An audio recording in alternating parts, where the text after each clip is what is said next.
नाव अज्ञात, वय वर्ष 28 ते 30, पत्ता अज्ञात. आरोप रामेश्वरम कॅफेमध्ये स्फोट. बेंगळूर येथे रामेश्वर कॅफेमध्ये झालेल्या स्फोटातील तो मुख्य आरोपी आहे. याच व्यक्तीने कॅफेमध्ये स्फोट घडवून आणल्याचा संशय आहे. डोक्यावर टोपी, तोंडावर मास्क, डोळ्यांवर चष्मा, खांद्यावर बॅकपॅक आणि नेहमीपेक्षा वेगाने चालणं. या व्यक्तीचं नाव कुणालाच माहित नाही. हीच या संशयिताची ओळख आहे. या व्यक्तीने कॅफेच्या वॉश बेसिनमध्ये बॉम्ब ठेवला आणि नंतर तेथून निघून गेला. तिथून निघतानाच मोठा स्फोट झाला. ज्या पद्धतीने या स्फोटात आयईडीचा वापर करण्यात आला त्यामुळे सुरक्षा यंत्रणांना धक्काच बसला. यात दहशतवादी कारस्थान आहे का याचा तपास सध्या सुरू आहे.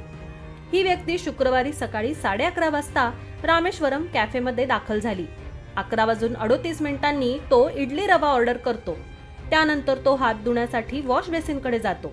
तोपर्यंत 11:44 झाले होते. तो तिथे बॉम्ब ठेवतो आणि पटकन बाहेर निघून जातो. त्यावेळी 11:15 वाजले होते.